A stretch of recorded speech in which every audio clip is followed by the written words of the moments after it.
Bienvenidos, mis queridos amigos. Un encuentro con la historia que nos define.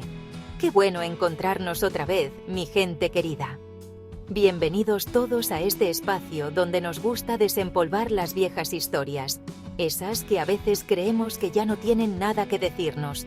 Pero te aseguro que, si te quedas conmigo, descubrirás que en los rincones más antiguos de la historia se esconden las llaves que abren las puertas de nuestro presente.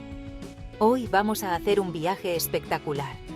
Un viaje en el tiempo que nos llevará a conocer a un hombre cuyo nacimiento partió la historia en dos, mucho antes de lo que te imaginas. Un hombre que no era rey ni general, ni un gran filósofo de su época, sino un simple pastor de ovejas. Su nombre era Abraham, y su historia es, en muchos sentidos, nuestra propia historia. A menudo pensamos que las grandes cosas de la vida les suceden solo a personas extraordinarias, a gente que nació con un don especial o en una cuna de oro. Pero la historia que vamos a explorar hoy nos demuestra todo lo contrario. Nos enseña que Dios tiene una extraña fascinación por elegir a lo improbable, a lo que nadie ve, para hacer cosas monumentales. Abraham era uno de esos, un tipo común, en una ciudad olvidada, dentro de una genealogía que parecía destinada a perderse en las arenas del desierto. Pero en el plan divino, su nombre estaba subrayado en rojo. Su nacimiento no fue un accidente, fue una cita programada en el calendario de la eternidad. Así que prepárate, ponte cómodo, porque no vamos a hablar de datos fríos ni de fechas aburridas. Vamos a hablar de vida de fe, de promesas y de un legado que llega hasta el día de hoy, 1 de octubre de 2025, y que te toca a ti, a mí y a todos los que alguna vez hemos sentido que nuestra vida necesitaba un propósito más grande. Pausa. Un viaje a los orígenes. De Sem a la promesa. Para entender la magnitud del nacimiento de Abraham, primero tenemos que retroceder un poco en el tiempo, como si estuviéramos rebobinando una vieja cinta de casete. ¿Recuerdan a Noé? Sí, el del arca, los animales y el diluvio. Después del diluvio, la historia comienza de nuevo a través de sus tres hijos, Sem, Cam, Jafet. La Biblia pone un foco especial en la descendencia de Sem. Es como si el camarógrafo celestial decidiera seguir a esta familia. De Sem descienden pueblos enteros, pero la narrativa sigue un hilo dorado a través de una telaraña de nombres. De la línea de Sem aparecen Arfaxad, Sala, Eber. Heber, de él viene la palabra hebreo. Luego, Peleg, Reu, Serug. Cada uno un eslabón en la cadena. Simples conectores hacia el protagonista. La genealogía sigue con Nacor, y llegamos a Taré. Taré es clave, es el padre. Taré tuvo tres hijos, Abraham, Nacor, Harán. Aquí la cámara se detiene. Después de una larga lista de fulano, engendró a Mengano. La historia hace una pausa y se enfoca. Es como si el director de la película dijera: «Atención todos, aquí es donde la verdadera trama comienza». La humanidad se había dispersado, se construyó la Torre de Babel y surgió el paganismo. El mundo en oscuridad espiritual. En medio de eso, nace un niño. Abraham. Un nacimiento ordinario en Ur de los Caldeos, entre ídolos y paganismo. Nadie imaginaría que ese bebé sería el inicio de un plan divino que daría forma a judaísmo, cristianismo, islam. Su llegada, el primer susurro de una promesa que cambiaría la historia para siempre. Pausa. El eslabón perdido. ¿Quién era Taré? A veces, para entender al héroe, necesitamos entender de dónde viene, cuál era su contexto. Y en la vida de Abraham, su padre, Taré, juega un papel fundamental, aunque un tanto enigmático. Taré no era un hombre de fe monoteísta como lo sería su hijo. La Biblia nos da pistas, y otras tradiciones judías lo confirman. Vivía en una cultura idólatra, era un fabricante de ídolos.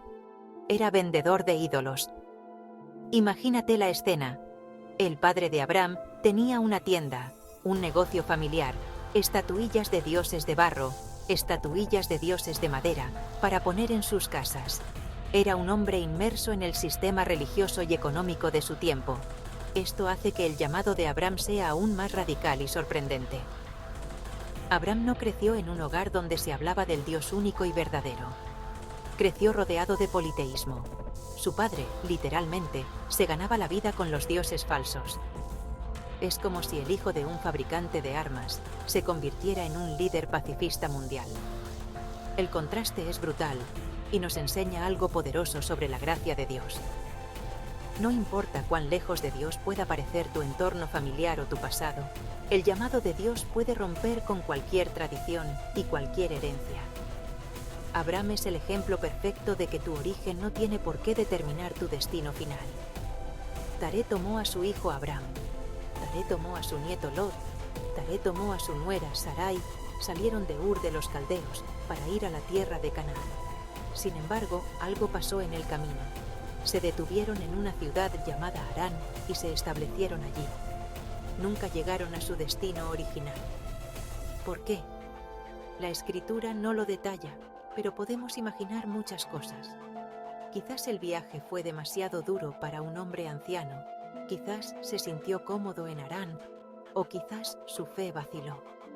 Taré representa ese intento humano de cambio que se queda a mitad de camino. Murió en Harán, lejos de la tierra prometida. Y es en ese punto, tras la muerte de su padre, que Dios le habla directamente a Abraham y le dice: Vete de tu tierra y de tu parentela y de la casa de tu padre a la tierra que te mostraré. El llamado es claro. Abraham debía romper no solo con su tierra, sino también con la casa de su padre, con el legado de idolatría y de proyectos inacabados. Tenía que dejar atrás el pasado de Taré para poder abrazar el futuro que Dios tenía para él. La historia de Taré es la sombra de la que Abraham tuvo que salir para poder caminar hacia la luz de la promesa. Pausa. Ur de los Caldeos. Un mundo de luces y sombras. Para captar la verdadera dimensión del paso que dio Abraham, tenemos que pintar un cuadro de la ciudad que dejó atrás. Ur de los Caldeos no era una aldea polvorienta en medio de la nada. En su época, alrededor del año 2000 a.C., Ur era una de las ciudades más importantes y avanzadas del mundo. Dejar Ur era como dejar hoy Nueva York, Londres, Tokio, para irse a vivir a un desierto desconocido. Por un lado, representaba el pináculo del ingenio humano. Este templo dominaba el paisaje de la ciudad y era el centro de la vida religiosa.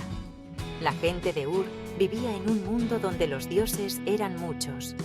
La idolatría no era solo una creencia, era el tejido mismo de su sociedad y su identidad. Y por encima de todo, vería la imponente sombra del Zigurat, un recordatorio constante del poder de los dioses paganos. En este ambiente, la idea de un solo Dios, invisible que no necesitaba templos de ladrillo ni estatuas de oro, era completamente revolucionaria. Cuando Dios le pide a Abraham que deje Ur, no solo le está pidiendo que haga las maletas y se mude, le está pidiendo que renuncie a la seguridad y a la civilización tal como la conocía. Le está pidiendo que le dé la espalda a todo lo que el mundo consideraba valioso y exitoso. Era un llamado a abandonar la lógica humana para abrazar una lógica divina. Su decisión de obedecer y marcharse es uno de los actos de fe más extraordinarios de toda la historia humana. Pausa. Sección 5. El llamado inesperado. Después de la muerte de su padre en Harán, Abraham se encuentra en una encrucijada. La voz de Dios irrumpe en su vida de una manera personal y directa.